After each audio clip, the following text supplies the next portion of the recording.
Tes, tes, tes.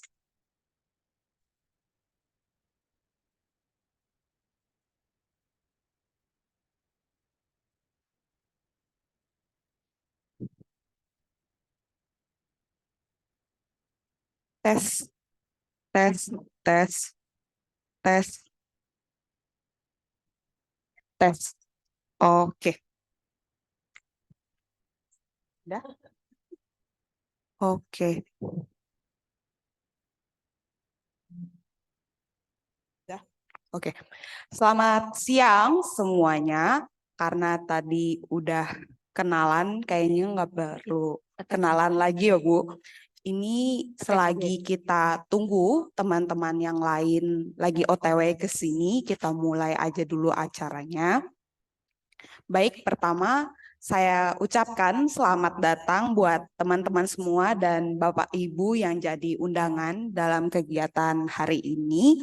Terima kasih karena telah hadir dan kami ucapkan selamat datang di ruang sinergi. Kita berkumpul siang hingga sore nanti itu untuk berdiskusi bersama tentang diskusi kebangsaan series yang pertama yaitu Leadership Series.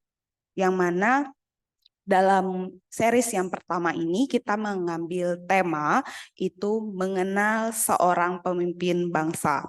Sebelum kita memulai diskusi, mari kita bangkit berdiri untuk menyanyikan lagu kebangsaan kita Indonesia Raya.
Baik, silakan duduk kembali.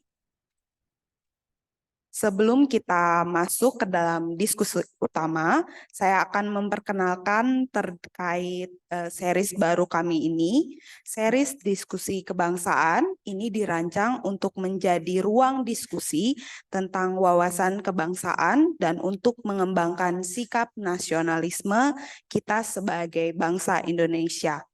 Tema yang pertama ini didedikasikan untuk mendengar dan merespon pemahaman kaum muda tentang leadership. Yang perlu diingat bahwa diskusi ini bentuknya informal, namun kita tetap harus kondusif karena beda pandangan itu biasa, tapi jangan sampai menimbulkan perpecahan atau permusuhan.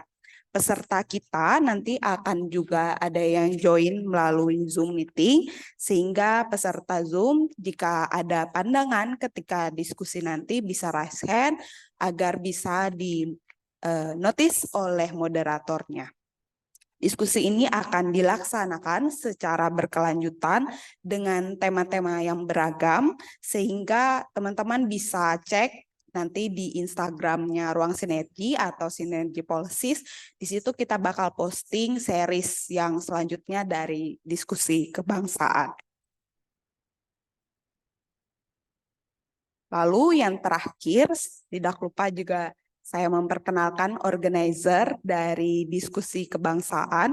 Yang pertama yaitu Sinergi Policies, lembaga peneliti dan penelitian serta pelatihan yang berkomitmen untuk meningkatkan mutu kebijakan publik melalui sinergi lintas ilmu dan kepentingan, serta ruang tamu yang mana kalau teman-teman bisa lihat itu di seberang sana, itu ruang tamu yang mana kalau mau ketemu komunitas itu paling pasnya di ruang tamu. Di situ juga ada jual snack, jual kopi, lalu di situ juga ada kopi Pak Peter Harry jual di situ.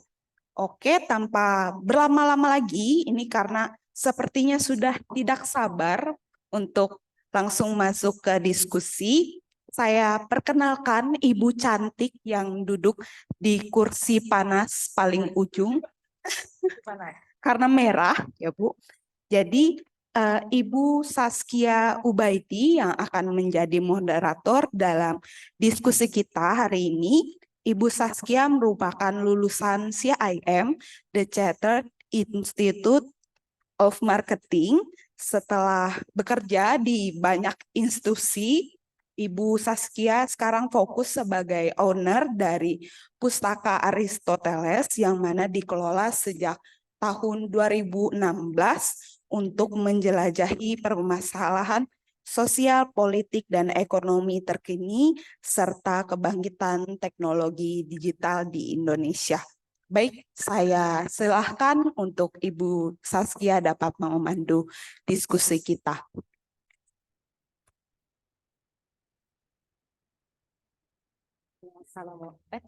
Assalamualaikum pada the young generation di sini dan kepada semua yang hadir. Ini bergema ya. Terima kasih telah memberikan kesempatan. Oh, ada yang datang. Selamat datang.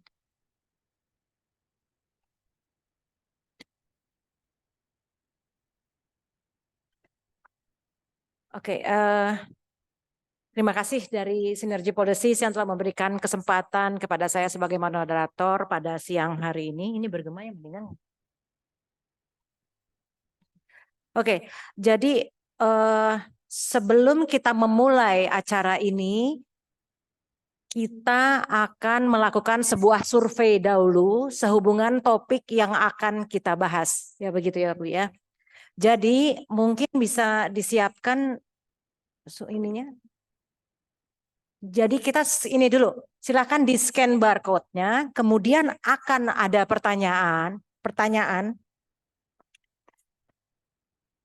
Oke, mungkin pertanyaannya seperti ini. Apa sih yang dicari atau dibutuhkan dari seorang pemimpin bangsa?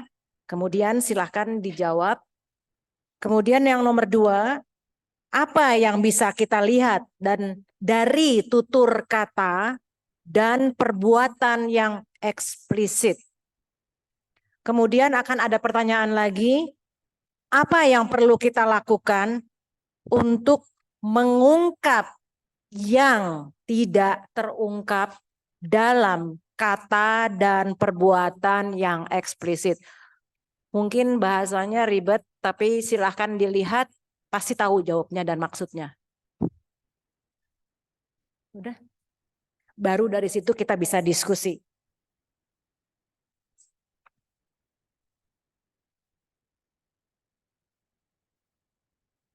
Siapa yang bertanya? Oh ya, silakan. Atau sembari mengisi, diisi aja dengan perkenalan profil.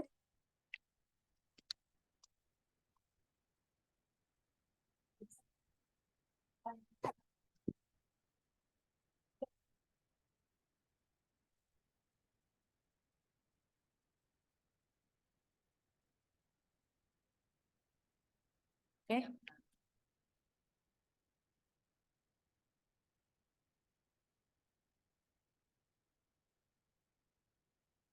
Sudah dapat?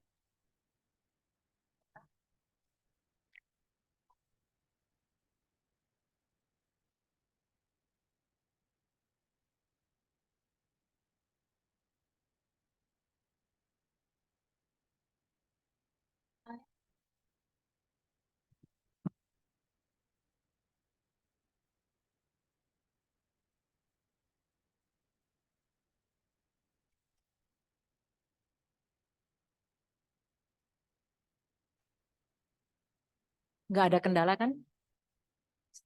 Ya. Jakarta menyampaikan seorang pemimpin bangsa menurut kamu.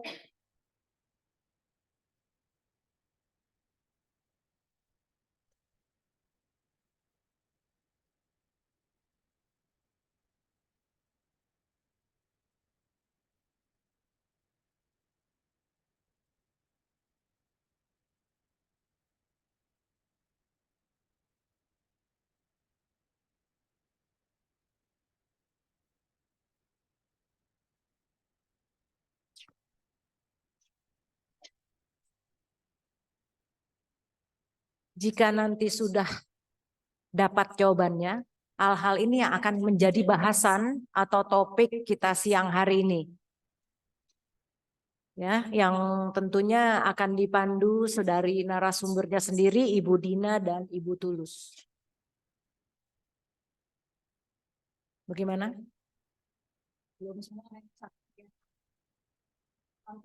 Nggak apa-apa.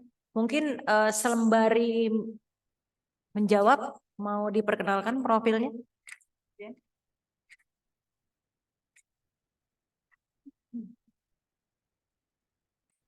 Ini ternyata saya kelupaan. Yang paling penting untuk memperkenalkan dua orang cantik yang duduk di depan.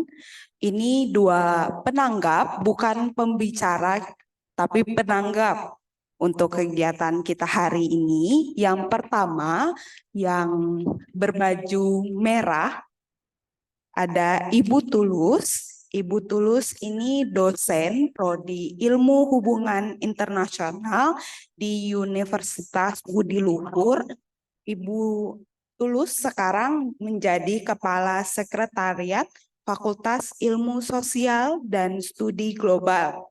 Kajian utamanya Ibu Tulus itu pada kajian konflik dan keamanan. Kurang keren banget, apalagi itu area ke interestnya Ibu Tulus itu kemanusiaan, lingkungan, pembangunan berkelanjutan di wilayah perkotaan, dan pendekatan dari bawah atau bottom up approach, pemberdayaan pemuda untuk perdamaian dan pembangunan. Kegiatan utama selain mengajar adalah pengembangan potensi mahasiswa melalui Kepala Laboratorium Diplomasi Universitas Budi Luhur selama sekitar 8 tahun, kemudian mengikuti kompetisi akademik seperti penulisan ilmiah, MUN, dan debat. Begitu untuk Ibu Tulus. Boleh kasih tepuk tangannya? Lalu Ibu cantik yang di sebelah pakai merah putih sesuai dengan tema kita hari ini adalah Ibu Dina Prapto Raharja yang sebelumnya dikenal dengan Ibu Dina Wisnu, adalah seorang konsultan senior untuk kebijakan publik dan diplomasi sekaligus dosen tetap bersertifikat dengan pangkat akademik lektor kepala bidang hubungan internasional. Jadi keahlian Ibu itu adalah ekonomi politik internasional. Sekarang aktif untuk meneliti berkarya dengan jejaring global yang sering dikutip di media massa. Spesialisasinya adalah penelitian terapan interdisipliner dan merancang pelatihan bagi para profesional di bidang diplomasi, kebijakan publik, dan kesehatan masyarakat. Jadi teman-teman kalau mau cek profil lengkapnya Ibu Dina ada di websitenya Sinergi Policies, boleh cek ke sana. Baik Bu, itu perkenalan untuk kedua penanggap hari ini. Kami persilakan. Terima kasih, biar kita nggak kaku-kaku, kita beri tepuk tangan dulu dong untuk penanggap kita. Baik, oke, karena kita tadi juga mulainya pukul setengah jam lebih melewati jadwal, berarti ini pun akan kita akhiri setengah jam lebih ya. Oke, berarti bagaimana dengan hasil surveinya? Udah oke? Cuma mana? Yang bijaksana ya. Jadi yang mana? Ini ada yang besar sekali itu ada bijaksana, ada berani. Oke, ini adalah jawabannya Bu ya. Oke, jadi ternyata tanggapan dari kawan-kawan di sini untuk apa sih yang dicari atau dibutuhkan dari seorang pemimpin bangsa itu adalah menghargai semua orang, berani mengambil keputusan, berpengalaman, cerdas, nasionalis, karismatik, berani, wibawa, jujur, adil, tegas, merakyat, komunikasi yang baik, bertanggung jawab, dan integritas. Oke, saya lempar, boleh bertanya tentang pertanyaan nomor 1 ini, saya berikan 2 orang, silakan untuk bertanya dan ditanggapi oleh penanggap, begitu ya? Oh, yang kedua dulu nggak? Apa mau satu-satu, apa mau dua-dua dulu, apa langsung? Oke, kalau gitu kita berarti kita jawab dulu ya semua ya. Oke, yang nomor 2, sebutkan 3 hal yang kamu cari dari tutur kata dan sikap seorang pemimpin. Oke, ini bicara tutur kata ya. Dan hasil dari pollingnya adalah, sebentar, waiting for response masih, wah lugas. Syaratnya makin banyak. Tapi masih banyak. Oke, ini lugas. Lugas itu biasa padanannya juga dengan tegas ya.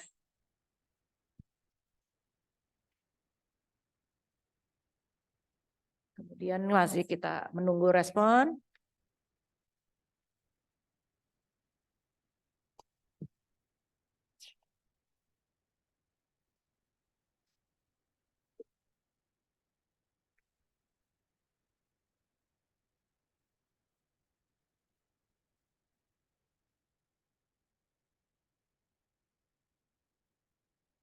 Oke, apa yang bisa kita lihat dari tutur kata dan perbuatan? Masih kita akumulasi dulu jawabannya. Selain lugas, keluar kata apa ya? Teng, teng, teng. Ternyata ada jujur, sopan, kritis, tenang, menghormati orang lain, dan rendah hati. Apakah ini semua yang udah berdua? Ada yang belum? Sinkron dengan perbuatan, menegur dengan kata baik, tenang, jujur, beretika, adil, apalagi nih ya, bijaksana, tidak mudah tersinggung alias tidak baperan. Ternyata elit juga baperan ya. Kemudian apa lagi ya? Rendah hati. Keluar juga itu ternyata rendah hati. Berkata baik tadi udah? Berkata baik. Menegur dengan baik, berkata baik. Oke. Ada lagi apa kita lanjut ke yang nomor 3? Oke, nomor 3. 3 hal yang kamu lakukan untuk menyingkap yang tidak terungkap dari seorang calon pemimpin. Misalnya baca rekam jejak, diskusi dengan ahli. Misalkan apa sih yang kira-kira kisi-kisi lain dari yang biasanya kita baca, mungkin ada yang kita pantau, yang bisa kita jadikan acuan dia adalah pemimpin yang baik. Rekam jejak tuh backgroundnya mungkin, atau ketika dia berdiskusi, diskusinya bagus, retorikanya oke, semacam seperti itu.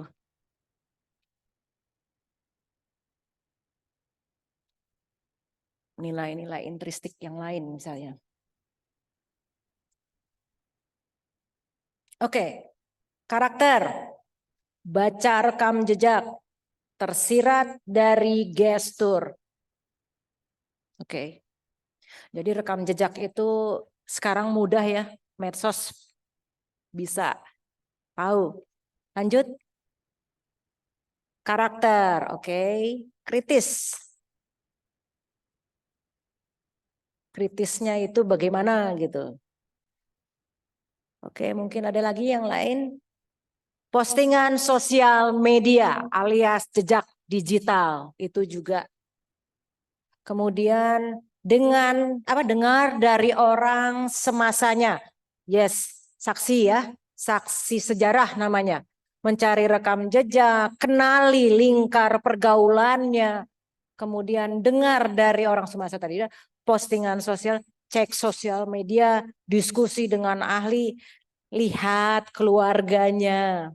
Oke, menarik juga ini. Apa attitude, kritis, apa ya?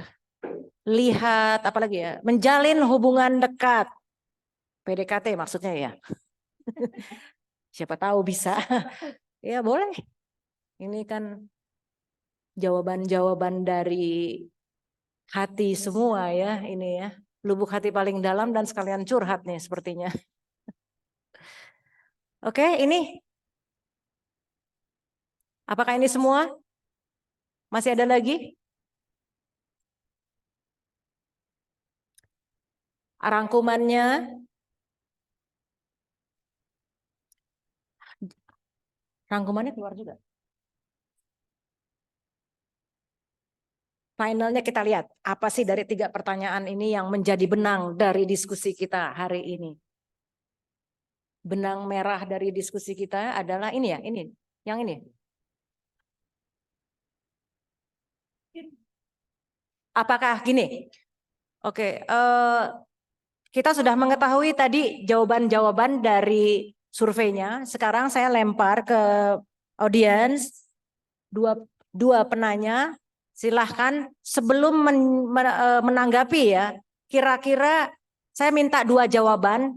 Kira-kira apa benang merah diskusinya? Silakan. Seorang pemimpin itu harus apa? Silakan. Ayo, kita proaktif di sini. Nggak ada yang salah, nggak ada yang benar ya di sini ya. Kita yang penting kita mengasah, mengeluarkan pendapat itu.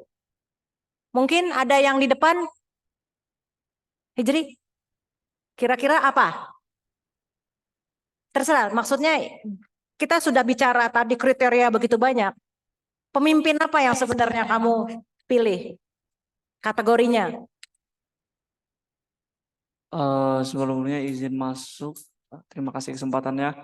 Mungkin kalau benang merah yang pendapat saya pribadi seorang pemimpin itu, mungkin kita lihat juga dari survei bahwa survei yang paling tinggi tentang karakter dari seorang pemimpin adalah bijaksana. Bijaksana. Dan saya rasa bijaksana ini tidak tergantung dari pemikirannya, pintarnya dia. Karena bijaksana ini karakter dan bentuk tingkah laku, praktek atau implementasi.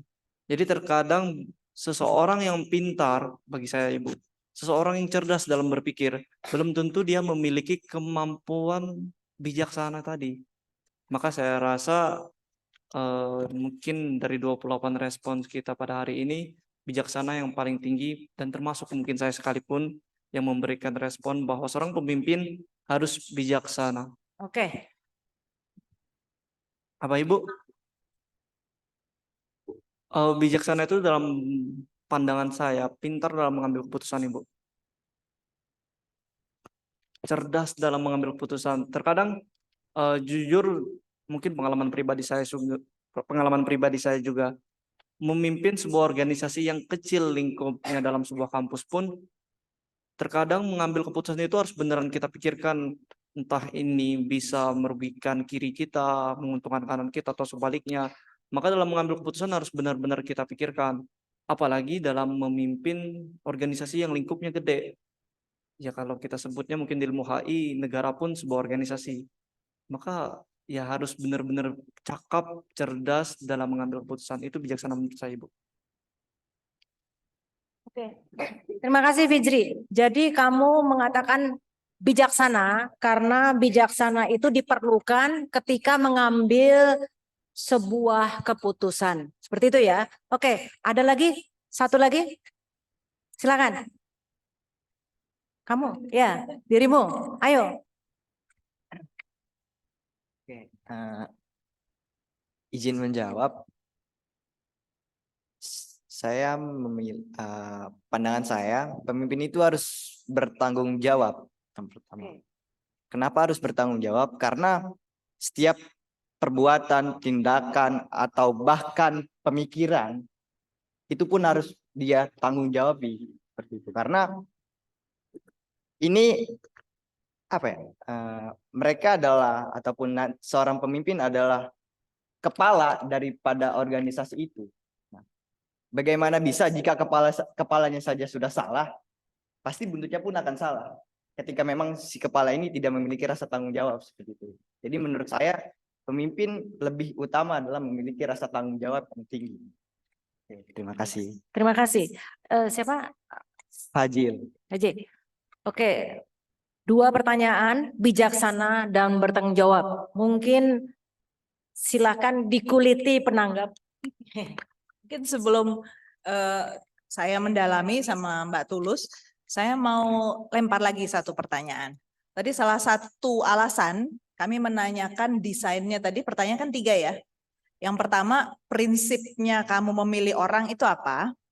Yang kedua, sesudah itu dari tutur katanya. Karena yang paling kelihatan, paling bisa kita lihat dan dengar itu kan tutur kata. Mau sosmed, mau di TV, mau jumpa, pasti tutur kata.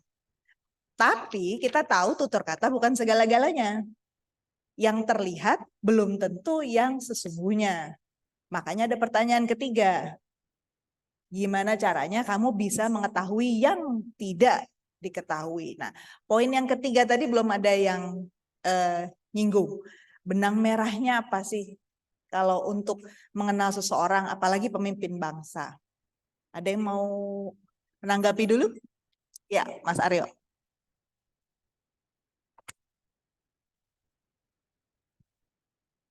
Ya, terima kasih atas jawabannya, atas kesempatan yang diberikan. Jadi mengenai poin yang ketiga ini, kalau menurut pandangan saya pribadi adalah mengenai membaca rekam jejak. Jadi ya sedikit cerita pengalaman pribadi aja. Pengalaman pribadi saya waktu saya menjalani seminar proposal, kemudian menjalani seminar hasil penelitian. Nah, ada salah satu penguji saya yang dia ya kurang lebihnya tuh menyatakan dirinya, saya ini dulunya begini, pokoknya intinya yang menunjukkan kalau dia itu yang paling tahu, yang paling benar di situ. Nah, kemudian dari situ saya jadi ada keinginan coba cari rekam jejaknya dia kayak apa, saya masukin namanya di Google, kemudian keluar PD Dikti. Nah, saya lihat di situ apa yang dia sampaikan benar apa enggak. Ternyata hasilnya ya ada yang benar, ada yang tidak. Saya mungkin tidak bisa ungkapkan benar yang berapa persen, tidak yang berapa persen. Pokoknya intinya yang benar ada, tapi yang tidak benar, yang dilebih-lebihkan juga ada. Nah, maka di sini saya menyatakan bahwa pentingnya membaca atau mengkritisi rekam jejak itu adalah sebagai dasar untuk menentukan pilihan kita terhadap calon pemimpin yang ingin atau hendak kita pilih tersebut.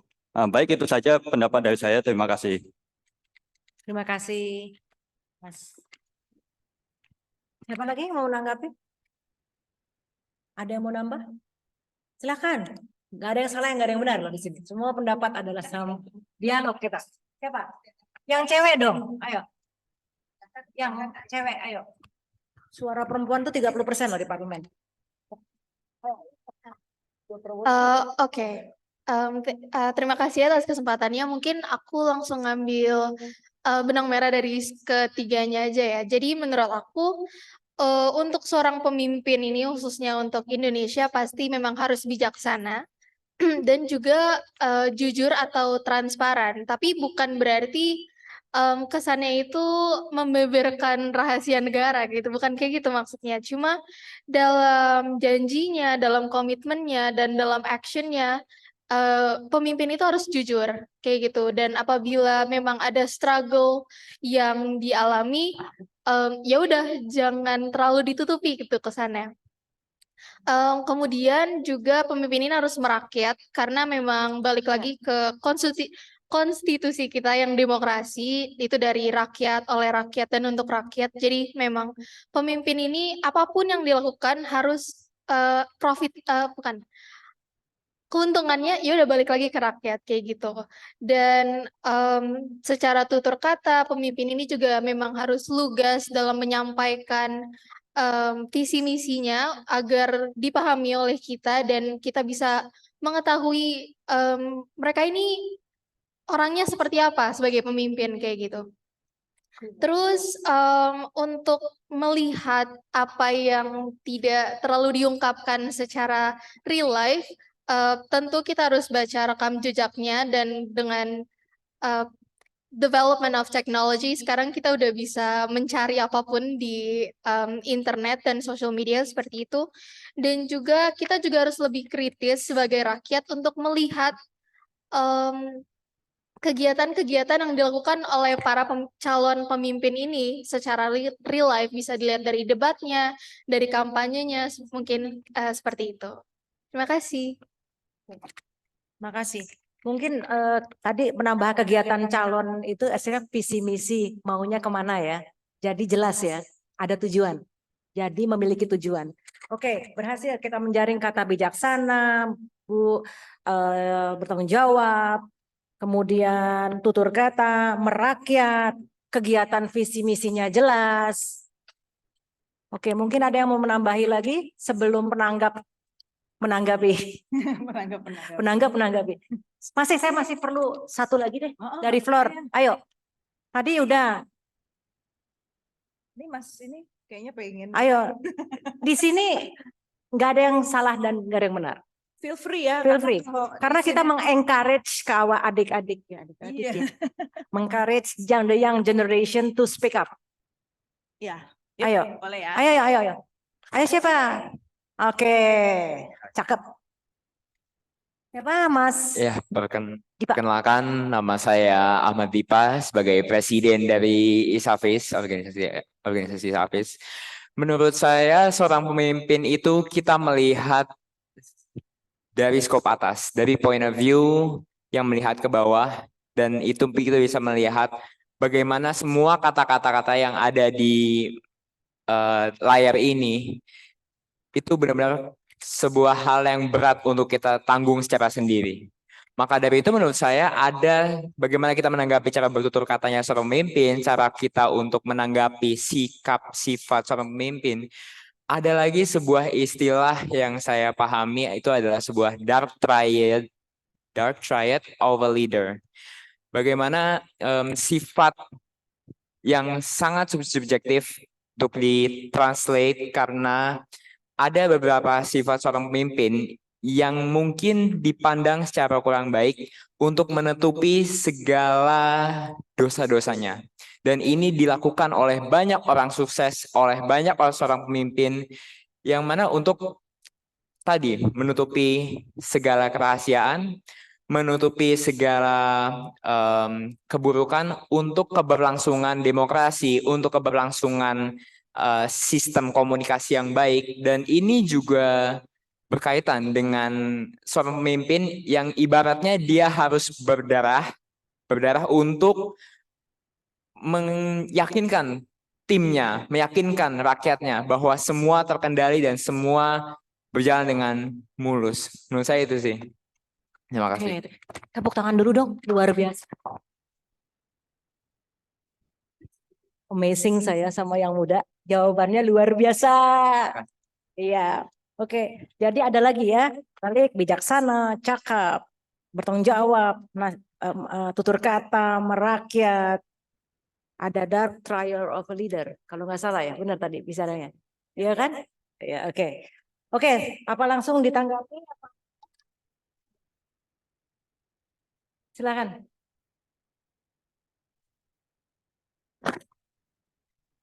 Oke, saya mau tanggapi.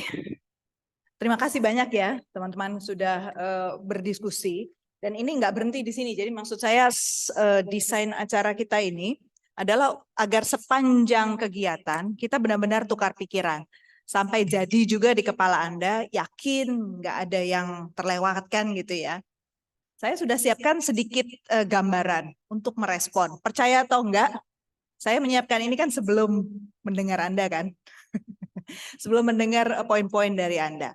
Ini salah satu contoh yang ingin saya berikan kepada Anda, bahwa pada dasarnya seorang yang mau memimpin acara sekalipun, dia harus betul-betul siap.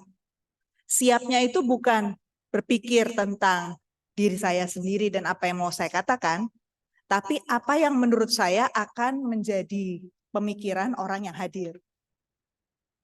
Nah, slide saya tolong diputarkan. Nah, next. Jadi satu hal yang kita nggak boleh lupa, kenapa seseorang bisa disebut sebagai pemimpin? Karena dia punya pengikut. Ya kan? Kalau dia tidak ada orang yang mau mengikuti, dia bukan pemimpin dong. Nah, sekarang untuk bisa mengenal seorang pemimpin, mau nggak mau kita harus lihat juga siapa yang dipimpin. Secara organik, seorang pemimpin itu harus muncul dari rakyatnya.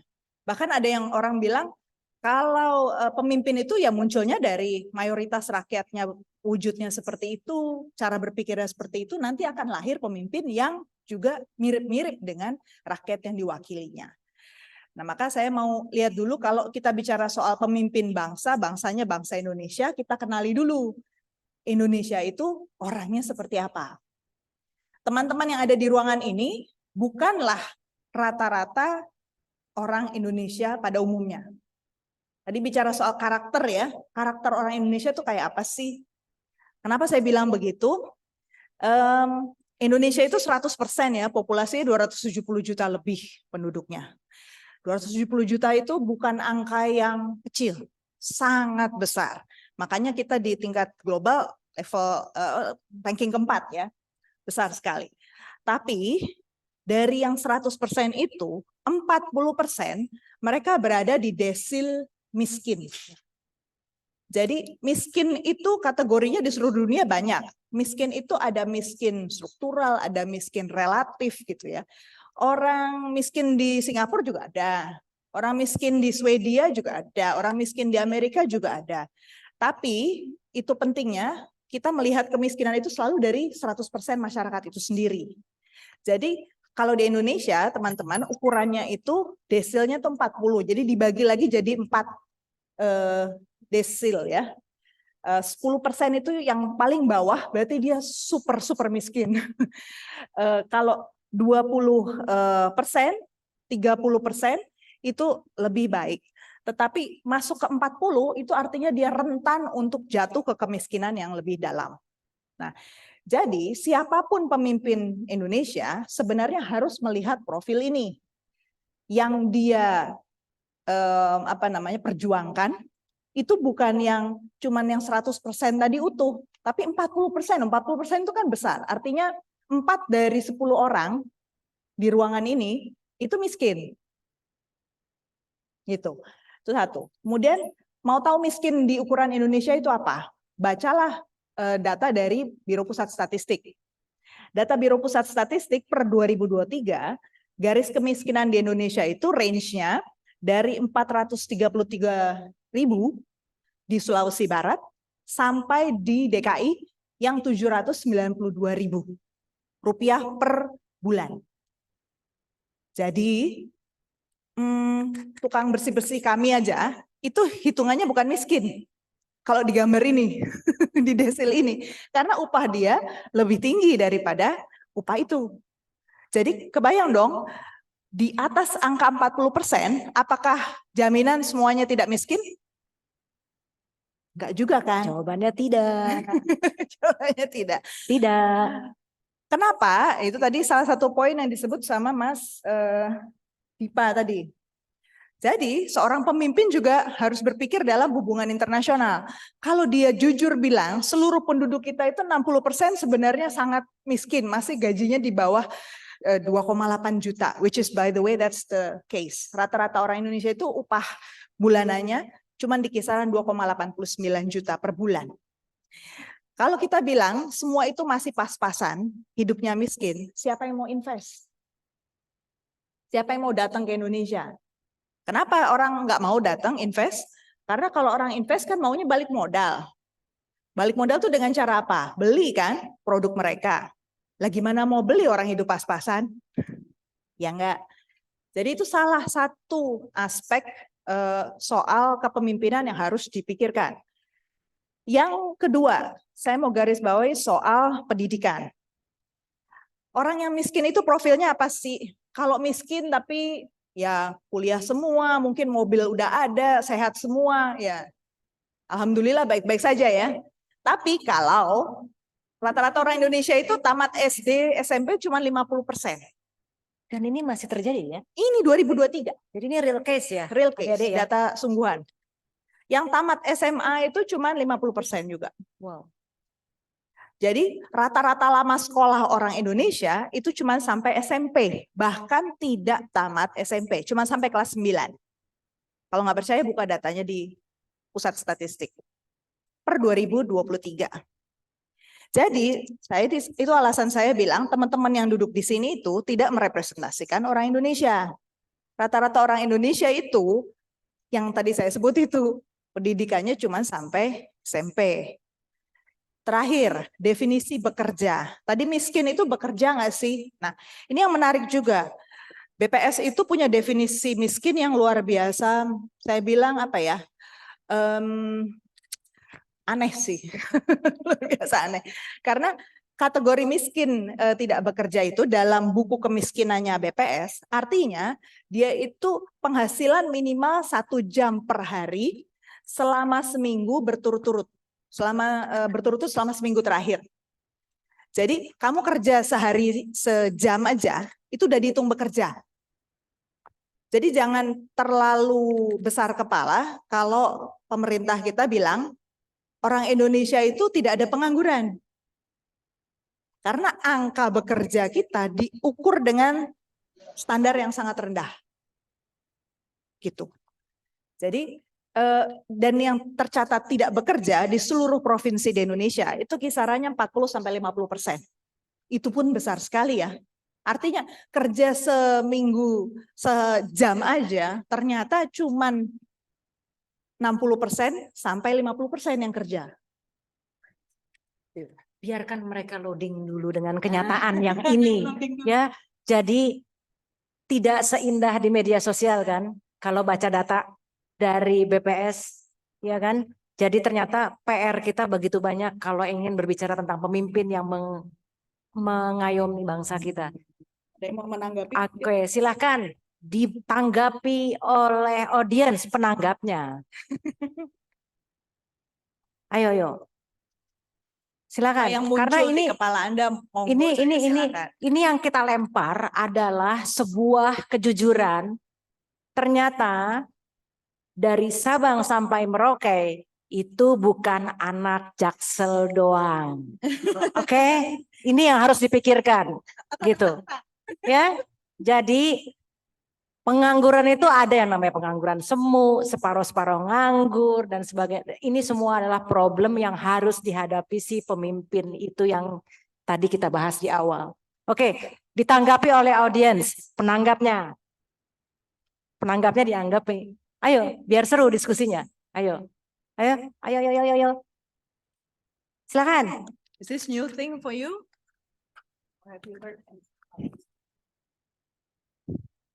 Diinikan dulu. Komen dulu ini. Bukan anak Jaksel semuanya, Indonesia. Mungkin saya menanggapi dari penanggap. Menanggapi dari penanggap. Iya, betul. Mungkin kalau dari saya pribadi sebenarnya mungkin sedikit bercerita aja sih Ibu tentang kemiskinan dan tidak bekerja sebenarnya. Mungkin tadi sempat cerita kalau saya dari Sumatera Selatan. Ya. Itu pun saya bukan di ibu kota Palembangnya, tapi saya di daerah terpencilnya lagi Ya. di Sumatera Selatan. Mungkin kalau Ibu boleh searching, saya di daerah Ogan, Komering Ulu Selatan. Iya, ya. Dan itu beneran terpencil, Ibu. Berbicara tentang pendidikan dan tidak bekerja, sebenarnya dilemanya itu beneran dilema yang sampai ke akar-akar bahkan keluarga, Bu. Jadi Oke. kadang dari guru-guru minta, ayo anaknya disuruh sekolah, begitu. Tapi orang tuanya sendiri malah mikir, ngapain sekolah, mending anak saya ikut saya kerja, bantu kami kerja di ladang, seperti itu, Ibu. Jadi bagaimana mau meningkatkan pendidikan sedangkan orang tuanya sendiri malah tidak mensupport itu. Seperti itu. Jadi dari orang tuanya memang pendidikannya sudah rendah, akhirnya turun ke anaknya dan sudah. Kalau bicara tentang lingkar kemiskinan, lingkar pendidikan rendah pun sebenarnya ada karena orangnya ya mereka nggak mau sekolah juga, Bu. Bahkan kadang bapak saya juga seorang guru terpencil di sana juga. Terkadang guru yang harus samperin ke rumah, harus nyamperin ke rumah terus bilang kenapa anaknya tidak masuk, kenapa anaknya tidak sekolah hari ini. Ditanya ke orang tuanya, ditanya ke anaknya, dan jawabannya ya sudah, lebih baik kami bantu keluarga Ya. kami cari makan, dia bilang. Maka sebenarnya ini memang beneran polemik. Jujur saya sendiri pun tidak tahu bagaimana menyelesaikan polemik ini. Cuman itu, Ibu, kalau berbicara tentang kenapa kemiskinan rendah dan tingkat pendidikan rendah, mungkin kami dari daerah, mungkin itu real case terjadinya, Ibu. Iya, iya. Jadi ada sebuah problem sosial, Bu Dina, yang memang harus diberesin karena ketimbang apa itu. Padahal itu kan hak azazi ya setiap anak ya. Pendidikan itu kan harus mereka harus mengenyam pendidikan. Tapi ternyata ini ada persoalan di akar rumput ya seperti itu. Oke, mungkin penanggap kedua aja yang jawab. Mana ini ya? Silakan. Udah langsung sesi tanya jawab. Silakan. Biar seru ya. Ya, Biar mungkin hidup diskusinya. betul. Ya, mungkin saya mau mulai dari pengalaman tiap orang beda-beda gitu. Terus tadi sempat di awal bilang kami penanggap gitu. Itu ada kebenaran di situ ya. Karena jujur tidak semua informasi kami tahu.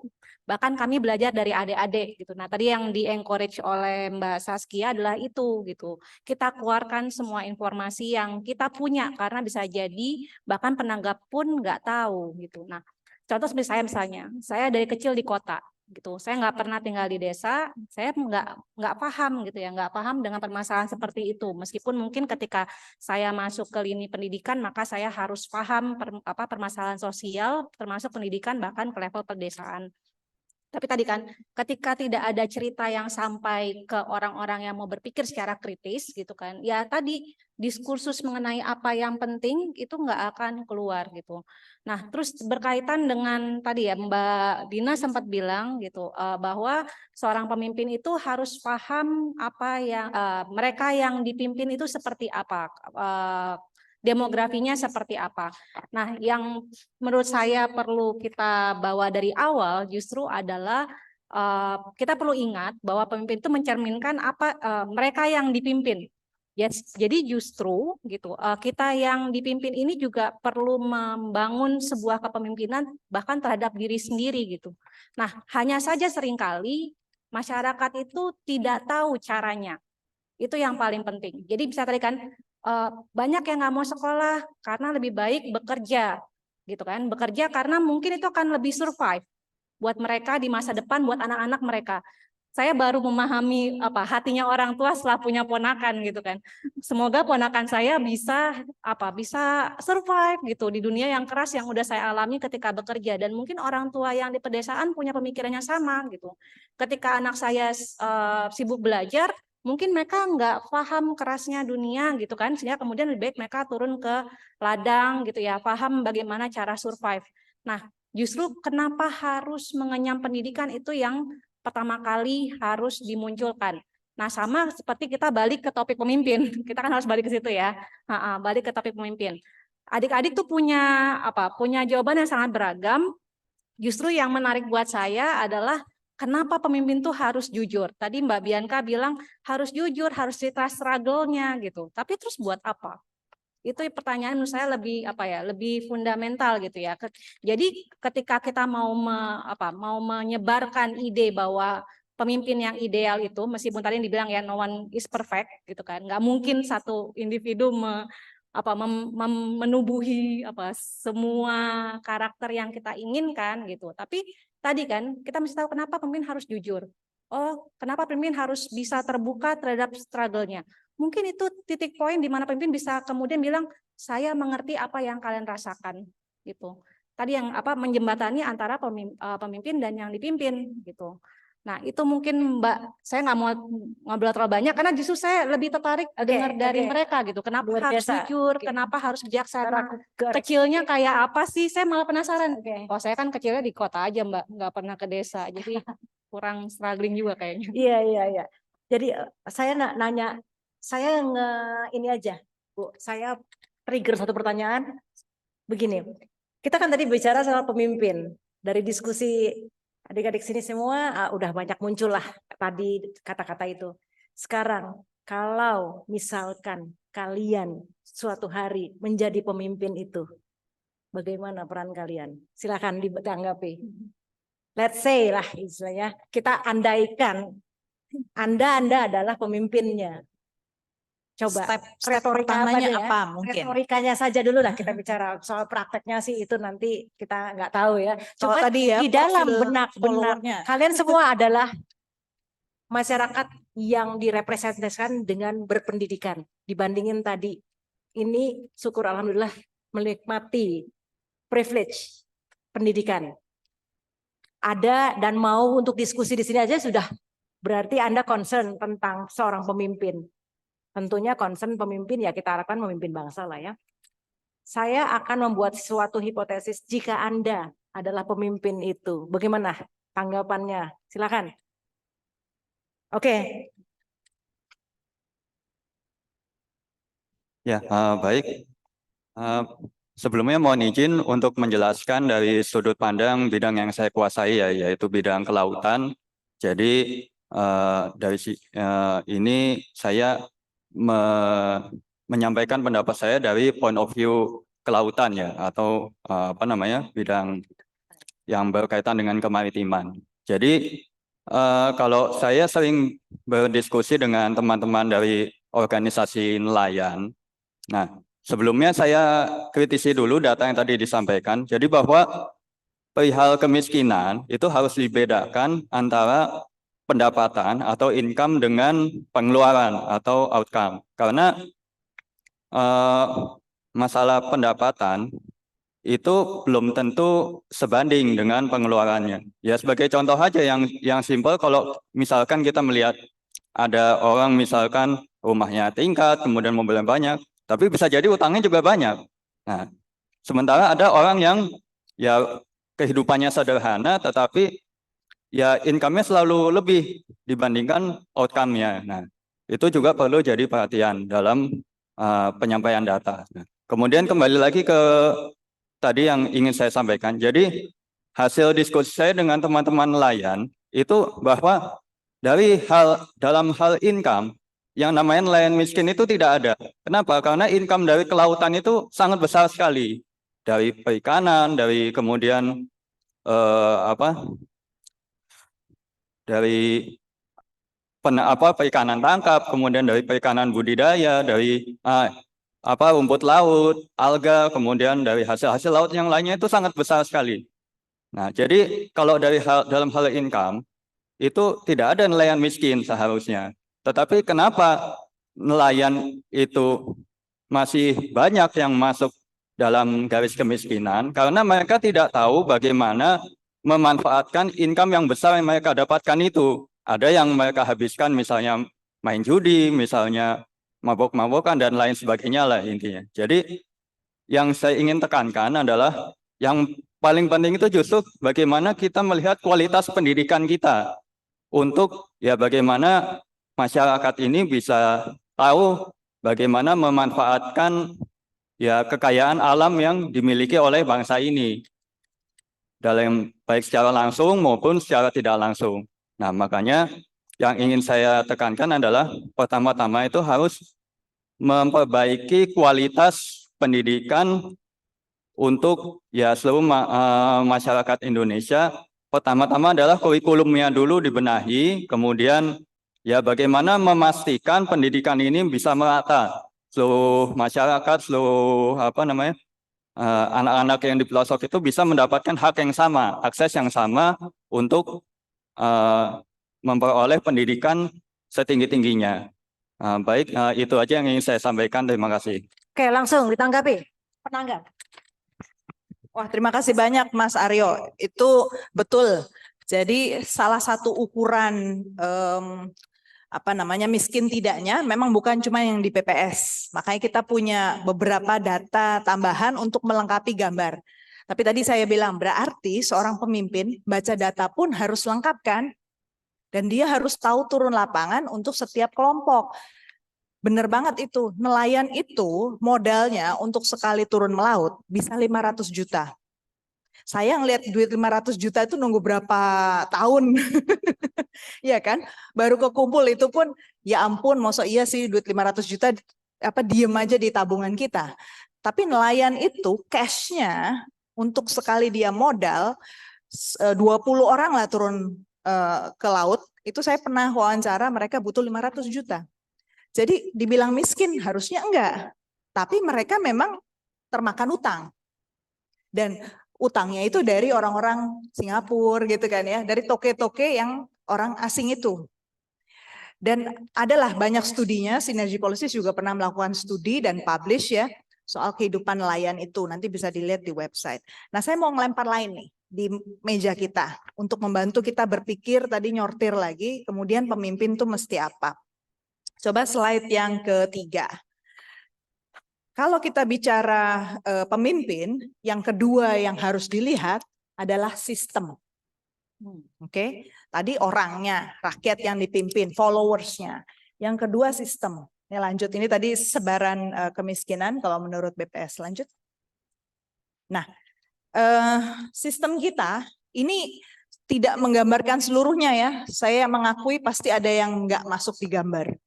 Tapi minimal kayak gini.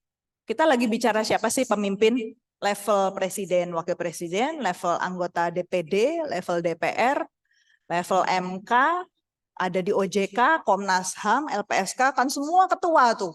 Ketua, presiden, itu Mas Dipa aja presiden dari ISAFIS gitu kan. Ada presiden Serikat Buruh, ada gue lagi jadi moderator, bentar dulu ya. Bentar ya. Ya. Mikrofonnya masuk. Jadi kalau kita bicara sebagai pemimpin itu kategorinya banyak. Dan Anda bisa bayangkan semua masing-masing merasa mewakili kelompok yang menunjuk mereka. Atau sektor-sektor yang mereka menjadi spesialis. Kayak Komnas HAM misalnya, dia spesialisnya HAM, hak asasi manusia. OJK dia memantau transaksi keuangan seluruh Indonesia. Belum lagi kalau saya bilang kementerian. Kementerian itu bayangkan hidup matinya berpuluh-puluh tahun hanya di satu kementerian kan, nggak pernah pindah kerja kan. Ada yang Kementerian Tenaga Kerjaan dari pertama lulus seperti kalian sampai mati itu dia di situ. Jadi bisa dibayangkan seperti apa pola pikir orang-orang yang membangun sistem di Republik ini. Di sini saya coba bikin gambar-gambar panah ya. Jadi untuk menggambarkan bahwa siapapun yang menjadi pemimpin, apalagi level pemimpin presiden ya, Republik ya, itu berarti dia harus bisa menavigasi cara terbaik untuk mendapatkan hasil. Ini semua butuh anggaran. Semuanya makan APBN. Ya, ada yang dari APBD. Tapi intinya apa? Semua rebutan anggaran. Oke. Dan semua juga sekarang teman-teman yang HI pasti tahu rebutan investasi. Karena di daerah juga diizinkan untuk menerima investasi asing. Sekarang, apapun yang dimintakan anggaran kan harus keluar hasilnya. Outputnya apa? Harus dievaluasi. Dan yang kita lihat tadi sebagai hasil di rakyat itu kan hasilnya. Harus ada kita cek inputnya tuh dari mana saja. Saya ambil contoh tadi kenapa menarik ada teman yang menjawab, kita harus lihat dong lingkar pergaulannya pemimpin. Kemudian kita lihat juga keluarganya. Itu menarik. Karena kalau dilihat presiden itu kalau sistem presidensial kita, salah satu privilege dia ketika dia terpilih adalah menunjuk menteri. Hak prerogatif, menunjuk menteri. Menunjuk menteri itu tidak bisa serta-merta langsung saya mau tunjuk ahli. Karena di Indonesia ada tradisi bagi-bagi partai. Bagi-bagi jatah kursi untuk partai. Jadi siapapun yang menjadi koalisi pada saat seseorang maju menjadi presiden, Anda harus cermati. Pasti bagi jatah kabinet kepada partai-partai pengusung. Itu satu. Yang kedua, kalau Anda lihat di situ ada badan-badan. Badan-badan seperti kalau Indonesia mungkin Anda tahu badan BP2MI untuk pekerja migran. Ada Bakamla, ada badan anti terorisme ya, BNPT, BNPB. Semua itu juga bukan posisi yang innocent. Saya jujur bilang apa adanya. Semua yang duduk di posisi itu pasti somebody so that they can be in that privileged position. Gitu. Jadi lagi yang isinya teknokrat itu justru yang sebagian lah at least itu di Dewan Jaminan Sosial Nasional, BPJS Kesehatan dan BPJS Ketenagakerjaan. At least ya proses mereka terpilih menjadi direksi itu sudah berbasis keilmuan teknokrat. Tapi tadi karena mereka hidup di ekosistem yang isinya kepentingan politik, mereka pun harus mendapat approval dari anggota partai yang notabene ada di DPR juga orang-orang partai lah ya di situ pasti bermain di situ. Kemudian lembaga-lembaga negara, Komnas HAM, OJK, LPSK, Lembaga Perlindungan Saksi dan Korban, Anda harus lihat kenapa kadang-kadang mereka tidak bersuara sebagaimana yang kita harapkan. Padahal isu kesehatan, isu masyarakat adat, isu nelayan, itu kan isu HAM juga. Kenapa enggak diangkat? Nah, itu satu poin untuk saya lempar. Nah, sebelah kanan itu kita, masyarakat sipil. Masyarakat sipil itu ada yang tidak terorganisir, mereka yang di pinggir jalan tuh kita ketemu naik motor atau apa ya. Tapi ada yang terorganisir. Isafis dari kelompok muda bikin kelompok gitu kan, himpunan mahasiswa. Ada juga serikat pekerja, ada macam-macam kelompok lah ya. KOPK, Koperasi Pedagang Ancol tuh juga bikin kelompok. Supaya apa? Supaya lebih terdengar, supaya lebih terlihat. Media massa ada sendiri tuh karakternya. Cara mereka kemudian menavigasi relasi ini juga menarik. Nanti kalau tertarik kita bisa bahas lebih lanjut. Next, jadi saya mau tunjukin gambar ini. Siapapun yang menjadi pemimpin, mereka tuh sebenarnya berada di balik jendela. Ada sesuatu yang menghalangi antara kita dengan dia. Yang itu seringkali tidak terlampaui, kecuali orang itu mau buka jendela, mau buka pintu. Baru kita bisa menyentuh dia. Makanya penting kita lihat, pemimpin itu mau buka jendela buat kita nggak sih? Bisa diajak ngomong nggak sih? Kalau orang itu maunya selalu di belakang layar, nah itu udah tanda-tanda. Tanda-tanda bahwa ya ampun sistemnya seribet itu terus kita ngomong aja nggak bisa. Boro-boro mau kelihatan ya kan. Kelihatan dari balik jendela gini aja nggak kelihatan semua. Next, saya mau tunjukkan juga ini ya, pemimpin itu sebenarnya tadi yang disebut teman-teman, pemimpin itu bukan sekedar di depan. Pemimpin itu kan orang ngertinya cuma di depan ya. Tapi pemimpin itu otoritas. Otoritas itu artinya kalau dia tanda tangan, dia bilang ya jalan. Kalau enggak. Artinya dia memutuskan. Memutuskan apa? Solusi. Harusnya dia problem solvers. Dia punya ide, dia bisa melihat keputusan, melihat apa ide-ide itu dan mengambil keputusan mana yang kita ambil. Sesudah dia putuskan, dia bisa melaksanakan. Melaksanakannya dia yang mimpin di depan. Gini loh caranya. Eksekutif karena dia kan di depan. Kemudian bahkan dia harus mengolah. Tadi maunya masyarakat begini. Coba kalau Anda bayangkan duduk 1000 orang, masing-masing punya ide. niatnya sih baik, dengerin semua, tapi pulang-pulang puyeng, ya kan? Jadi kalau tekniknya tidak tepat, alih-alih kamu mendengar, kamu puyeng. Habis itu dilemparin massa gitu kan, karena udah datang ke kita tapi kok nggak ada solusi gitu. Marah orang kan. Jadi kita juga perlu menjadi penanggung jawab. Begitu kita ngambil keputusan, berani. Kalaupun besok dilempari massa, besoknya ditembak kayak Kennedy, siap nggak? Itu. Next, sedikit tadi saya terakhir soal kebijaksanaan. Saya mau ngerespon Mas Hijri juga. Kebetulan kalau berpikir soal, satu lagi, soal kebijaksanaan. Kebijaksanaan itu sebenarnya komponennya cukup banyak. Bijaksana itu pertama nomor satu yang kita nggak boleh lupa adalah dia manusiawi. Ingat satu cerita, saya nggak tahu di kitab suci yang lain ada nggak ya, soal Raja Salomo. Ketika ada dua orang ibu yang bertengkar di hadapan mereka, Yang bayinya dibelah itu. betul, dan bilang itu bayi saya. Dua-duanya mengklaim itu bayinya. Lalu satu orang bilang dibelah aja untuk satu saya, satu dia. Yang satu bilang, enggak. Kalau memang dia mencintai bayi saya, silahkan dia ambil. Di situ dia harus memutuskan mana yang kebenaran. Dan dia melihat kemanusiaannya. Yang memanusiakan si bayi, dialah si ibu kan. Nah, jadi cara menjawab, mencari kebenaran, bahkan di situasi yang paling kritis sekalipun, itulah seorang yang bijaksana. Dan dalam banyak kasus, contohnya saya ambil Angela Merkel di Jerman. Dia berani mengambil keputusan-keputusan yang tidak populer. Yang Jerman ini punya beberapa contoh kanselir yang menarik. Helmut Kohl juga pernah melakukan itu. Jadi karena keputusan dia tidak dilanjutkan menjadi kanselir. Doesn't matter. Tapi dia merasa bahwa dengan itu Jerman lebih kuat. Yang ketiga, bijaksana itu artinya dia antara zoom in sama zoom out, dia bisa. Kapan dia harus zoom in, kapan dia harus zoom out, dia mau. Dan yang terakhir, berikutnya dia lintas sektor.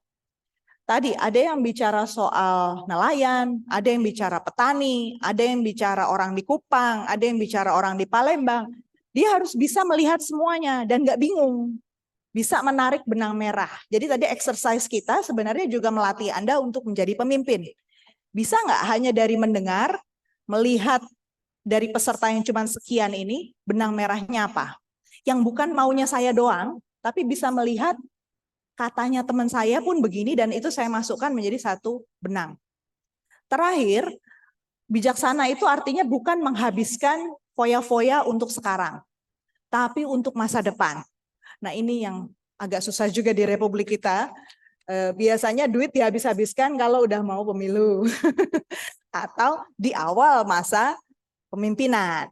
Di tengah-tengah kering gitu kan.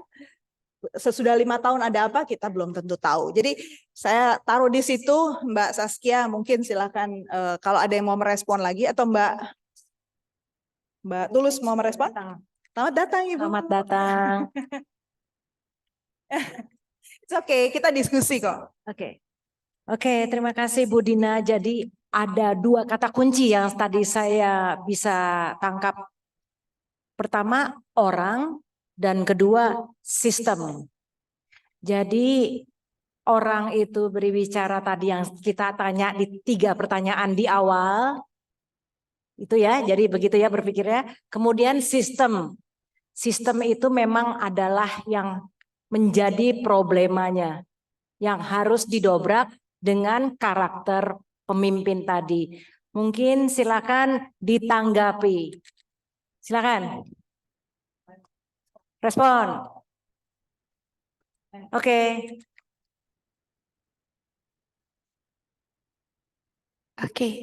Terima kasih atas kesempatannya Ibu. Jadi mungkin dari awal gitu saya pengen ngomong cuman kayak denger dulu deh teman-teman bilangnya gimana gitu.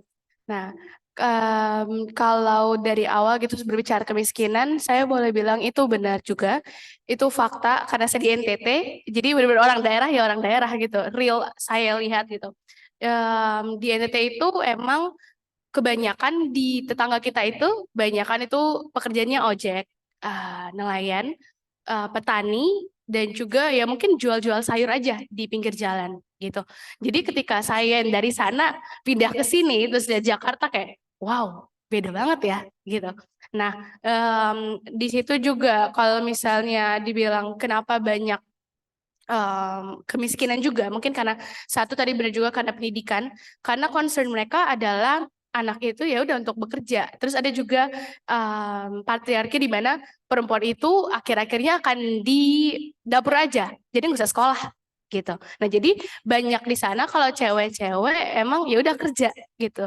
Seumuran saya pun maaf untuk nggak mengeneralisir semua gitu ya. Cuman banyak kan emang udah karena nggak teredukasi secara benar, jadi nikah muda ada gitu. Di umur 18-19 tahun udah punya anak gitu. Nah bahkan ada yang seks di luar nikah itu juga banyak gitu di NTT. Makanya itu salah satu kemiskinan juga gitu ya, karena secara knowledge juga masih kurang, tapi udah bereproduksi gitu loh. Jadi makin banyak yang kekurangan juga. Nah jadi saya setuju kalau misalnya dan berkata bahwa itu fakta gitu loh di NTT yang ya emang benar. Bahkan dari komunitas saya juga Youth Task Force itu kita emang bahasnya soal perdagangan manusia. Jadi di sana karena human trafficking. Jadi karena di sana kerja kadang tuh anak-anak disuruh jadi ngamen aja gitu loh, ngamen minta-minta duit gitu kan. Padahal ya bisa di sekolahan gratis, cuman orang tuanya ya mendingan dapat duit gitu loh, sekolah juga nggak ngasilin apa-apa gitu. Nah itu. Dan juga mungkin dari perspektif saya mahasiswa gitu ya, kita di pelajaran saya juga saya manajemen karena kebanyakan teman-teman HI. Jadi dari POV saya manajemen kita itu belajar juga ada namanya gap antara age, antara umur gitu ya. Kalau di baby boomer gitu di kelahiran orang tua kita gitu ya, mungkin 40-50 tahun sekarang, mereka concernnya adalah hidup untuk bertahan hidup gitu loh. Jadi nggak kepikiran mungkin kayak kita sekarang Gen Z, aduh aku kena mental atau kayak apa ya, mental health aku terganggu gitu loh. Nah itu tuh juga kayak kalau saya ya dibilang tengah-tengah juga ngeliat teman-teman yang kadang aduh gue capek banget kerja gitu. Aku juga pengen bilang kayak lu nggak lihat orang tua lu kerja segimana gitu untuk lu sekolah gitu ya. Cuman balik lagi emang gap. Jadi semakin maju kita manusia itu yang saya lihat ya, makin maju juga kualitas kehidupannya. Mungkin di baby boomer kita nggak kepikiran untuk mental health, yang penting hidup untuk bertahan hidup gitu loh. Milenial mulai pikiran jangka panjangnya gimana gitu ya, ke depannya gimana gitu ya. Ya dan sekarang Gen Z kita mikirnya itu nggak bisa dibilang juga simple gitu ya masalahnya kayak mental health ya, cuman itu matters juga gitu loh. Nah mungkin dari baby boomernya, dari orang tua juga kayak apaan sih mental health gitu ya. Nah itu juga sih concernnya. Dan kemudian kalau dari saya juga gitu, kalau boleh menanggapi, pemimpin itu kalau bisa yang bisa merepresent Indonesia gitu ya, bukan cuma di internal tapi juga keluar gitu, karena kita juga punya otentik budaya sendiri juga gitu ya, kalau bisa yang emang mengenalkan juga Indonesia keluar. And then saya juga as management student gitu, ketika jadi pemimpin gitu ya, yang saya lihat karena saya konsentrasinya human capital management juga, jadi gimana membangun sumber daya gitu dengan resource yang ada gitu ya, bagaimana cara kita membangun human resource-nya gitu. Nah mungkin dengan pelatihan-pelatihan gitu ya, makanya ketika ditanya mungkin kalau kamu jadi pemimpin gitu ya dari Ibu, saya lupa namanya maaf Bu, kan ya Ibu Saskia gitu ya, gimana sih kalau kamu tiba-tiba jadi pemimpin? Saya jadi kayak oh iya gimana ya kalau nanti di masa depan saya jadi pemimpin gitu. Nah mungkin secara sudut pandang saya human capital management adalah kita emang harus dari awal ngajarin dulu gitu, ibaratnya kalau saya juga waktu itu magang di media, jadi waktu Ibu juga sempat bahas media, jadi saya juga tertarik gitu loh ngebahas media. Nah, ketika masuk ke kantor gitu ya, kita namanya onboarding. Kita ngajarin bagaimana budaya kantor itu, gimana kamu berperilaku harus gini gitu, karakter gitu ya. Nah, jadi mungkin how to build human development gitu ya, human resource-nya dengan di briefing di awal, pasti dikasih pelajaran atau karena ya kalau nggak dikasih tahu nggak tahu gitu loh. Jadi mungkin dari orang yang udah punya privilege untuk berpendidikan harus ngajar yang belum punya privilege itu. Jadi use our own privilege to help other that don't have the privilege gitu. And ya tentang media mungkin ya anak muda juga sekarang kepengaruh media lumayan banyak juga Bu, kayak TikTok. Sekarang kita kayak nge-scroll TikTok kalau FYP-nya soal satu itu ya udah, oh kayaknya ini bagus gitu loh. Jadi keikut media gampang aja gitu. Kalau dari saya gitu aja. Terima kasih untuk kesempatan. Coba tepuk tangan dulu dong buat Irin. Oke Irin, I am very surprised banget dengan uraian kamu karena saya aja berhasil mendapatkan number one, peran domestik perempuan menuju ranah publik. Satu dia sebutkan tadi, itu kita harus bikin topiknya ya. Kedua, yang saya lihat, Anda berbicara tentang corporate culture, itu juga bagus. Ketiga, very systematic, anak manajemen banget gitu loh. Jadi bagus, senang sekali mendengarkan seperti itu karena memang kita memang belajar di sarana seperti ini dulu. Kalian berbicara dengan kita, nanti akhirnya bisa di depan tuh juga akan dengan sendirinya jadi kebiasaan ngomongnya terstruktur. Oke, saya sekarang minta satu lagi yang lain. Mas Billy ini belum ngomong apa-apa loh. Ayo, aku minta pendapatnya. Tapi dengan satu concern kalau kamu jadi pemimpinnya itu.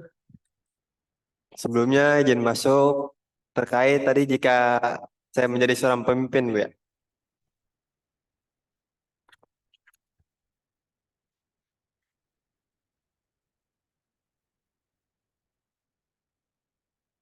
Kalau menurut saya jika kita menjadi seorang pemimpin itu kita harus menjadi apa ya? Pribadi yang berani, Bu. Berani ini konteksnya berani bisa mengambil suatu keputusan di mana keputusan itu kan menyangkut hampir seluruh banyak orang. Jadi misal kita di dalam birokrasi itu untuk berani itu bisa dibilang sulit, Bu. Misalnya di eksekutif, legislatif yang tidak mungkin apa pemikirannya itu pasti sama. Jadi pasti ada kayak kepentingan-kepentingan para elit yang akhirnya tidak menjadikan kebijakan yang pro terhadap rakyat. Baik, menurut saya itu dulu sih, Bu. Bagaimana kamu nge-resolve kalau ada konflik? Misalkan ada konflik itu terjadi gitu. Kira-kira sebagai kamu yang muda berpandangannya seperti apa? Nah, mesti apa? Atau gini, kalau usah kejauhan kalau negara, misalkan di internal kalian ada konflik. Ini kan sebagai suatu konflik. Seorang pemimpin tuh harus bisa mengatasi konflik. Berani kan tadi kamu bilang. Sekarang coba terjemahkan itu dalam sebuah kasus konflik itu, kamu mau manage-nya itu gimana? Memanage terkait konflik tadi ya kita mengambil kayak jalan tengah, Bu. Selagi kebijakan itu tidak merugikan setiap satu pihak atau apapun, ya itu berarti jalan tengah untuk apa kebijakannya, Bu. Selagi tidak apa, jadi kita kalau untuk yang luas itu tadi merakyat, Bu. Kalau untuk yang tadi misalnya organisasi tidak merugikan setiap anggota, jadi semua sama-sama apa bahasanya ya. Gak apa-apa, santai aja. Pakai bahasamu juga nggak apa-apa. Solusi jadi biar misalkan kamu sedang menghadapi bagaimana? Nggak apa pakai bahasa yang biasa aja. Jadi ya itu solusinya sama-sama apa berjalan bareng sih sama anggota, jadi tidak merugikan sama-sama sekali setiap anggota.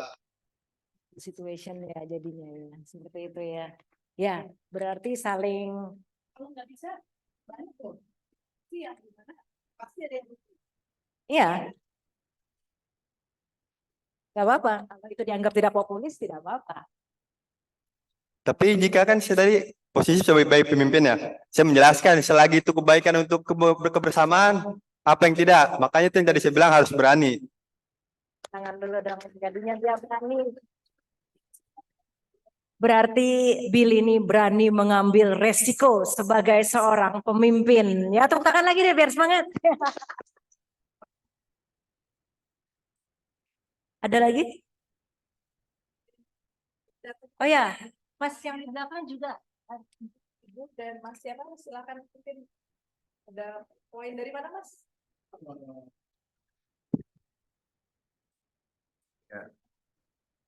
Cek, cek. Nama saya Muhammad Nurudin Prasetyo, biasa dipanggil Tio. Bisa diulangi lagi pertanyaannya? Sebenarnya nggak ada tanggap. Gimana?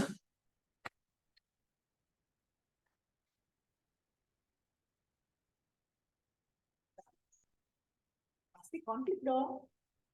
Tapi kalau menurut saya sendiri dalam kita melakukan penyelesaian konflik itu lebih berorientasi pada solusi. Kita tidak melihat pada keberanian seorang pemimpinnya, tapi bagaimana seorang pemimpin ini lebih ke berpikir logis dan mencari solusi yang dapat menguntungkan semua orang, menguntungkan semua pihak gitu sebisa mungkin. Jadi of course, memang keberanian itu diperlukan oleh seorang pemimpin, tapi dalam melakukan penyelesaian solusi sekali lagi, ya bagaimana kita menyelesaikan solusi itu lebih penting daripada keberanian kita. Mungkin itu dari saya. Tangan dulu biar semangat. Silakan Bu. Atau sedikit memperkenalkan saja. Izin memperkenalkan diri.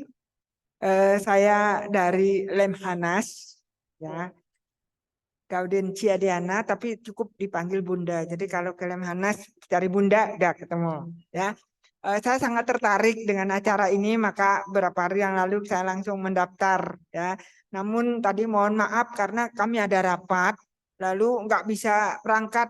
Pas berangkat ternyata terlambat, salah jalan di Tanah Abang. Kan kami di Kebon Siri belakangnya. Harusnya Tanah Abang tuh lewat bawah, tapi saya lewat samping. Itu setengah jam lebih hanya di situ saja. Jadi sangat-sangat mohon maaf. Terus tadi juga kelewat. Ya karena daerah ini untuk saya pribadi baru. Ya saya pakai motor. Ya maksudnya pakai motor tuh biar cepat. Tapi ternyata tetap terlambat. Ya itu yang pertama. Kemudian yang kedua.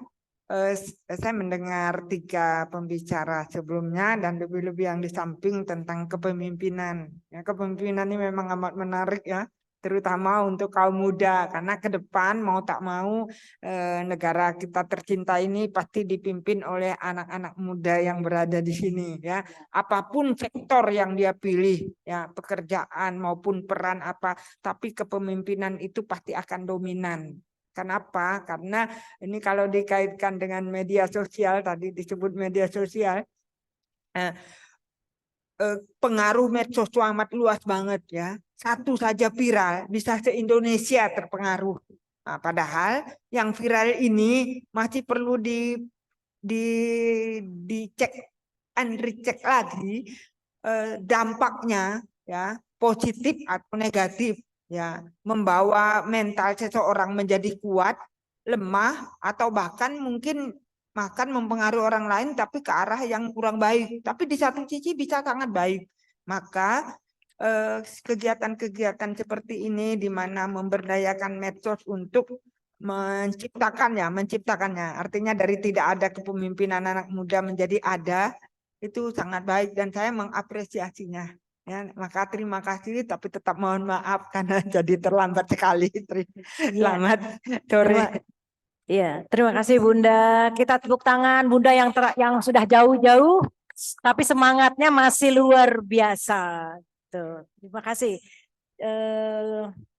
Mungkin satu dari Mbak Tulus menanggap penanggapan. Silakan, menanggapi semuanya, Pak. Iya, saya sebenarnya lebih suka dengar, lebih suka mendengar. Iya, kenapa tadi sempat Bunda sampaikan juga adik-adik perlu optimis gitu ya, karena kalian yang akan menjalankan negeri ini di masa depan. Dan tadi sebetulnya Bu Dina, manggilnya Bu Dina ya Bu? Ya, ya Bu Dina tadi sempat menjabarkan ya bagaimana sistem itu kadang bikin kita tidak optimis gitu di satu sisi. Dan saya rasa seringkali adik-adik itu terhalangi oleh ya, dengan sistem ya terpenjara. Saya mau ngomong nggak enak, Mbak. Iya, terpenjara oleh prasangka negatif terhadap sistem yang udah ada gitu. Padahal Bu Dina tadi di layar yang paling sebelah kanan itu sebetulnya penuh dengan solusi gitu. Bu Dina sampaikan bahwa mungkin di bagian yang sistem, Mbak Joan. Nah, itu masyarakat sipil, organisasi masyarakat, dan media massa. Tadi Bunda juga sampaikan ya bagaimana media massa sangat forceful gitu, dan saya malah jadi kepikiran setelah acara ini selesai teman-teman bakal posting apa ya di WA statusnya. Apakah cuman ikut gitu kan, atau jangan-jangan kepikiran, oh saya mau do something after this gitu.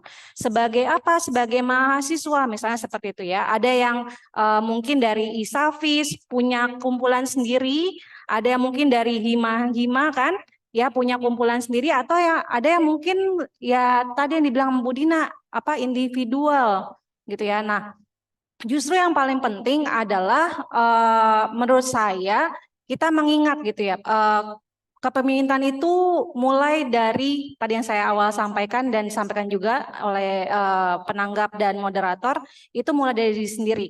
Sebetulnya visi adik-adik ya terhadap masa depan Indonesia tuh kayak apa sih? Gitu. Apakah kita mau bikin Indonesia itu dari barat sampai timur itu adalah kota semua? Saya sengaja memasukkan tadi dalam CV saya gitu kan, saya lebih concern ke pembangunan keperkotaan karena saya merasa dengan umur saya sekarang dengan limitasi gitu kan, saya mungkin bukan pemimpin bangsa yang bisa reaching out globally gitu, tapi I can do something with my city gitu. Nah, tadi Mbak Iren dari NTT gitu kan, menarik sekali ya, banyak problem gitu, bahkan sampai human trafficking gitu. Justru yang menjadi pertanyaan saya di otak saya adalah, habis lulus dari PIU bakal balik ke NTT enggak? Itu yang paling penting, karena kita selalu bicara tentang perubahan, tapi kita lack of quality, berani balik ke society kita. Itu yang tadi mungkin menyambung ya soal keberanian. Meskipun ini mungkin levelnya nasional yang diharapkan ya, tapi saya rasa adik-adik itu sebetulnya punya banyak waktu dan ruang di masa muda ini, at least untuk dengar dulu gitu, mendengar dulu gitu kan, kemudian mengetahui sebetulnya apa yang di daerah gitu. Kalau adik-adik merasa daerah RT-nya itu masih ada kemiskinan, ada yang pengangguran, kita bisa melakukan sesuatu nggak sih di situ? Nah, tadi saya bilang pemimpin itu mencerminkan apa yang atau siapa yang dipimpin gitu. Jadi saya termasuk yang tidak mau muluk-muluk gitu ya, berharap yang sistem yang sangat complicated ini dengan jendela yang mungkin tidak terbuka itu gitu kan. Kemudian saya berharap something change really fast at the top. Mungkin kita bisa melakukan di bagian bawah gitu. Ya mungkin ini bukan yang teman-teman harapin ya, karena mungkin teman-teman mikirnya nasional gitu ya, kepemimpinan bangsa secara nasional. Tapi tadi saya percaya kalau teman-teman itu bisa mimpin dulu komunitas teman-teman, Hijri di Himanya, di Mustopo, kemudian Mas Satrio di UI, dari Hima juga ya Mas. Nah, tahun kemarin kadang kepikiran kan, udah demisioner, legacy apa yang saya tinggalkan. Terus semoga nggak post power syndrome. Ya, seperti itu kan, kadang kepikiran gitu. Nah, mungkin kita perlu duduk sejenak, kemudian mikir, ke depannya pengen bangun Indonesia yang kayak apa ya, gitu. Tapi saya benar-benar tergugah sama Mbak Iren tadi soal sistematika ya, bagaimana menjelaskan sistematis gitu. Dan ini sebenarnya yang saya pengen ulik dari teman-teman dari tadi. Sebenarnya kenapa sih teman-teman sekolah? Sekolah itu kan melatih logika ya, logika, berpikiran kritis, iya, berbicara secara terstruktur, dan kemudian yang tadi sempat dibahas oleh Bu Saskia sebelum forum, maaf, adalah kemampuan berbicara satu frekuensi dengan masyarakat umum. Itu kadang elit itu mungkin tidak ke sana gitu. Nggak nyambung lah kalau orang bilang gitu. Nah itu, jadi saya sih tipikal yang seperti itu ya, makanya saya bilang saya lebih suka yang bottom up gitu. Karena kalau kita selalu memikir top down, kadang terjebak tadi, terpenjara. Aduh, we cannot do this, we cannot do that. Aduh DPR begini, aduh DPD begitu. Aduh partainya begini, pasti kursinya ke situ gitu kan. Tapi kemudian lupa sebetulnya kita punya ruang yang besar untuk mengubah masyarakat. Itu sih mungkin Mbak Dina. Mohon maaf kalau kemana-mana. Kak, good. Tepuk tangan dong. Oke. Jadi sedikit menanggapi ya. Adik-adik, apapun yang kalian sekarang sedang lakoni, entah itu di organisasi kemahasiswaan atau apapun, itu benar-benar dibina. Itulah bekal kalian memimpin secara konkret. Jadi teori tadi itu kan secara teori, tapi prakteknya adalah hari ini Anda sudah bisa berbuat apa, impact-nya apa, itu sudah menciptakan pemimpin-pemimpin. Jadi begitu nanti keluar dari ruangan ini, kembali ke kampus atau kembali ke tempat, harus sudah punya nilai-nilai leadership yang lebih kuat dibandingkan tadi sebelum datang kemari, karena kan sudah ada perbekalan, ya. Jadi harus sudah bisa lebih, yes, aku nih lebih pede. Apapun yang dibuat itu udah ada kan bakatnya kan, tinggal diasah, tinggal dipoles ya Bu Dina ya. Karena nanti bukan kami-kami lagi, kalian gitu. Dan tadi yang nyampe ke atas itu, yang ke birokrasi itu, saya sih percaya one day kalian akan bisa nyampe ke situ juga. Tepuk tangan dong itu, semangat. Kalian akan bisa masuk ke DPRD, bahkan ke DPR, bahkan bisa mengotak-atik itu semua dengan kepemimpinan kalian yang starting from now. Karena ada semangat untuk memimpin, ada semangat untuk ngelit bangsa, ada semangat untuk mau merubah. Jangan lupa ada pesan sih dari saya, bukan dari Bu Dina. Tanggal 14 benar-benar pergunakan suara kita supaya jangan sampai salah negara ini diurus oleh orang. Karena ini kesempatan juga buat kita. Supaya yang namanya generasi 2045 itu benar-benar terjadi. Bukan generasi bodong, tapi benar-benar generasi yang memiliki kapasiti intelektual. Oke, closing statement silakan.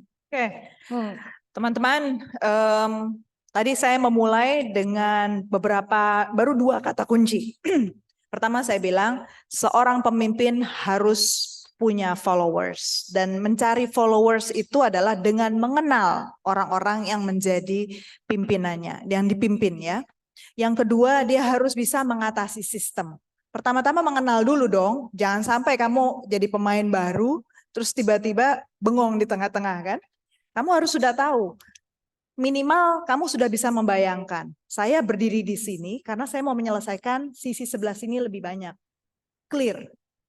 Yang ketiga yang saya belum sebutkan tadi, teman-teman udah nyebut di awal sebenarnya. Apa yang tidak terlihat, which is karakter. Siapapun yang menjadi pemimpin, yang tidak bisa lepas dari dia adalah karakternya.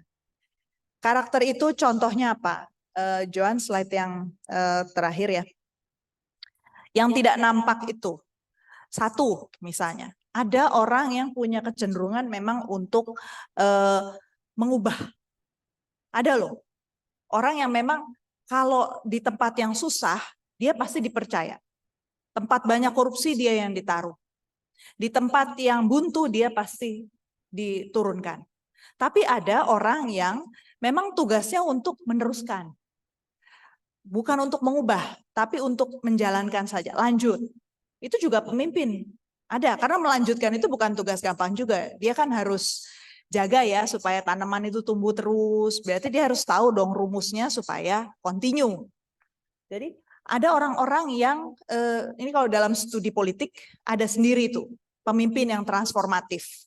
Transformatif itu artinya dia tidak mengubah identitas, tetapi dia bisa mengubah karakter dari satu bangsa menuju ke yang lebih baik. Itu transformasi. Kayak ulet menjadi kupu-kupu itu loh.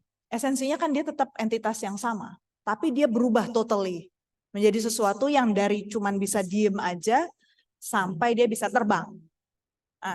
Terus yang kedua, karakter yang lain yang saya mau soroti itu misalnya mempersatukan. Ada orang yang sangat sulit mempersatukan, bisanya memecah belah. Kalau dia ngomong ngajakin berantem terus, memancing keributan. Orang-orang seperti itu ada tempatnya juga di dunia ini, ada gunanya. Tapi sepertinya bukan untuk memimpin. Mungkin dia untuk menyelesaikan masalah tertentu di level tertentu saja atau apalah. Tapi biasanya kalau dia bisa mendekatkan yang paling berseberangan, nah dia bakat tuh sebagai pemimpin. Next level, next level. Kemudian yang ketiga, ada hal lain yang orang suka take it for granted. Pemimpin itu juga perlu menginspirasi. Artinya bukan dia saja yang melakukan, tetapi dia bisa membuat orang lain ingin melakukan hal yang sama. Jadi dia tidak kerja sendiri, tapi dia bisa mengajak, bisa membuat dialog seperti ini, membuat orang ikut. Dari yang nggak punya follower banyak menjadi punya follower banyak. Dari yang orang nggak kenal jadi orang lebih kenal, bahkan sangat intim. Itu juga seorang, itu bakat, itu karakter. Nah, jadi ini beberapa contoh, nggak semua, tapi saya yakin dan percaya setiap orang punya karakter yang bisa ditonjolkan. Nah, tinggal kita lihat mana yang paling cocok buat masa ini, periode ini untuk Indonesia yang seperti sekarang pada hari ini, yang sudah saya jelaskan tadi di awal. Jadi untuk menutup juga di Sinergi Policies ini banyak kesempatan ya nantinya untuk teman-teman berpraktek. Kita punya banyak studi kasus dari kebijakan-kebijakan sektoral yang nantinya bisa kita ajarkan juga untuk berlintas sektor. Kayak saya nih kan awalnya orang fokusnya ke isu ketenagakerjaan. Soal labor, soal upah, soal kemiskinan. Tapi lama-lama bisa masuk ke isu jaminan sosial, kesehatan maupun ketenagakerjaan. Kemudian bisa masuk lagi ke isu internasional, bisa masuk ke isu buruh migran, bisa masuk. Nah, gimana caranya kamu pergi dari satu bidang ke bidang lain, menjembatani. Kita punya banyak ahli di sini yang lebih punya pengalaman, yang bisa mengajarkan kalian tadi step by step, mengenal berbagai kelompok masyarakat. Jadi anggap aja ini rumahnya, mudah-mudahan ini juga bukan terakhir saya ketemu teman-teman di sini. Mampir. Kalau mau janjian kita bisa ngobrol bareng lagi as a follow up. Thank you so much kalau dari saya. Sekarang ke Mbak Tulus. Masih ada penutup lagi. Iya, iya. Kalau dari saya tadi saya rasa nggak perlu ada perangkuman ya Mbak Dina ya, karena apa ya semua yang kalian sampaikan tuh sebenarnya matters gitu ya, penting gitu untuk didengar dan semoga sih kita memasukkannya sebagai bahan pertimbangan kita ketika keluar dari ruang ini. Nah, mungkin yang mau saya tekankan di terakhir adalah teman-teman ini mungkin kayak yang suka nonton bola, klub sepak bola apa tuh You'll Never Walk Alone itu punya siapa ya? Ya, Arsenal, Liverpool, Liverpool, ya. Nah, kadang teman-teman itu dulu juga saya seperti itu gitu ya. Ketika mencoba untuk belajar jadi pemimpin gitu, merasa sendirian, paling pinter, si paling. Nah, ini justru ruang yang sangat bagus ya. Ada dari manajemen, ada dari HI. Saya kurang tahu yang ISAFIS mungkin dari HI juga semua ya. Ya, ilmu pemerintahan gitu ya. Nah, oh ya ada ilmu pertahanan gitu.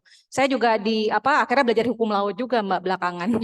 Iya, jadi kenal polisi, tentara. Nah itu mengenal banyak orang dan ingat aja bahwa kamu nggak sendiri gitu, nggak sendiri di keseharian kalian gitu. Carilah teman-teman yang tadi ya. Nggak apa-apa, ngajakin berantem juga nggak apa-apa. Mungkin ide-ide liar itu muncul dari dia gitu. Tapi justru kita sebagai pemimpin yang mencoba belajar untuk ngolah itu gitu. Bagaimana ide liar itu jadi something yang bisa diterima oleh semua orang dan akhirnya win-win solution yang diminta Mabili tadi. Itu sih paling Mbak. Terima kasih. Oke, terima kasih nih The Young Generation, semoga terbakar semangatnya. Semangat ya? Mau kan jadi pemimpin? Jadi nggak boleh cuman diam-diam, harus terbakar dan mau membuat suatu komitmen bersama kita bareng-bareng menyanyikan lagu padamu negeri, karena memang ini komitmen kita terhadap bangsa dan negara kita dari yang young generation. Oke, mari. Music. Semangat ya. Dan sekaligus juga ini menjadi doa kita bersama, karena sebentar lagi juga kita akan menghadapi pemilihan umum. Ini juga menyangkut masa depan bangsa kita. Jadi inilah doa kita bersama. Kita semua di sini berjanji akan memajukan bangsa dan negara kita.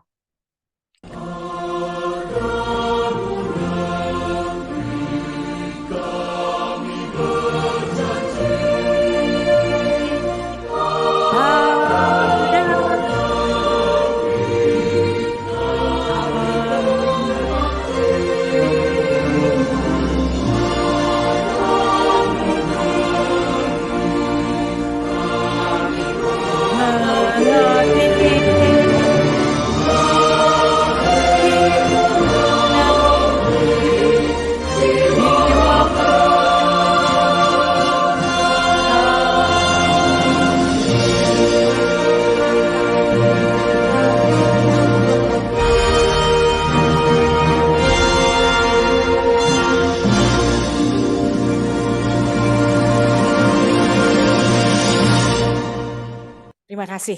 Indonesia Jaya. Kita berfoto dulu ya. Oke, saya kembalikan ke yang punya.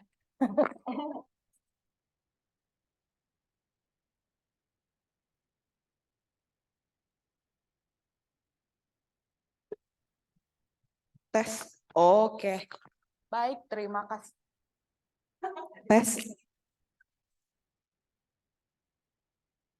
Oke, baik, terima kasih banyak. Boleh tepuk tangan sekali lagi untuk kita semua buat diskusinya, panas sekali. Terima kasih buat Ibu Saskia, Ibu Dina, Ibu Tulus udah memandu diskusi kita dari siang sampai sore hari ini. Sekarang kita masuk ke penutup.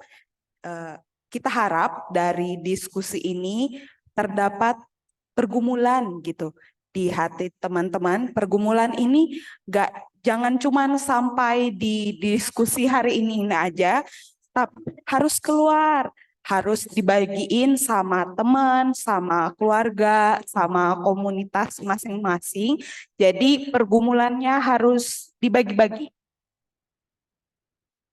Lalu untuk penutup, mungkin kita juga jangan lupa untuk follow sosmed kita tadi. Kalau misalnya teman-teman mau dapat voucher, karena di Sinergi Policies, di ruang sinergi ini kita juga ada coworking space, di sana juga ada kopi.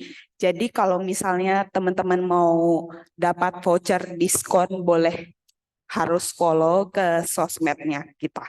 Oke, sekarang kita masuk ke sesi foto bersama. Boleh Mas Audi, ini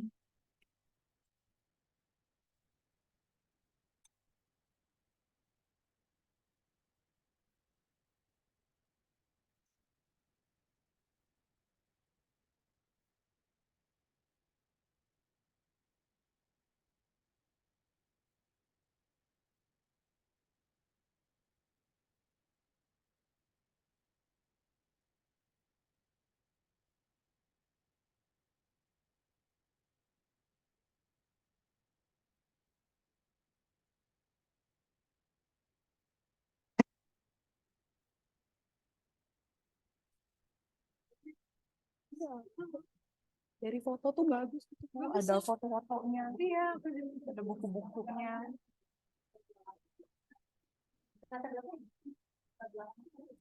Ya, latar belakangnya buku. Boleh nanti. Ayo silakan teman-teman. Kita foto-foto. Ini mau digeser? Kenapa? Oke. Sudah siap semua? Boleh ada yang di bawah kalau mau. Iya. Oke.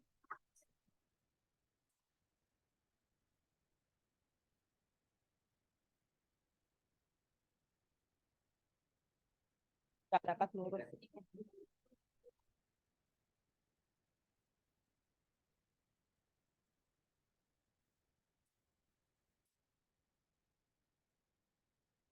Boleh Joan dan Lulung juga mengambil tempat. Hati-hati TV di belakang.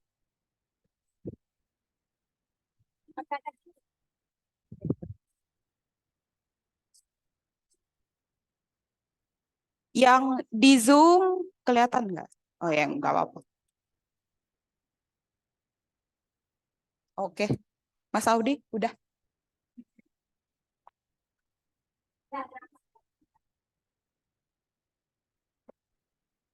Nggak gigit.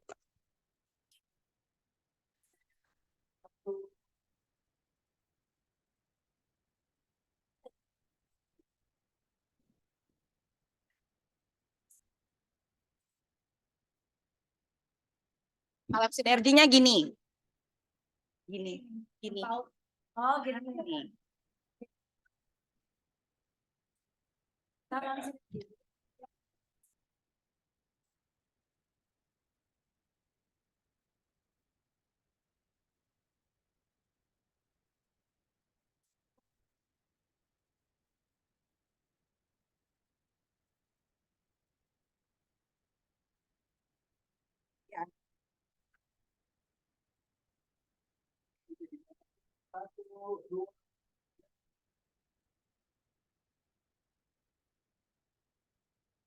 Salam sinergi.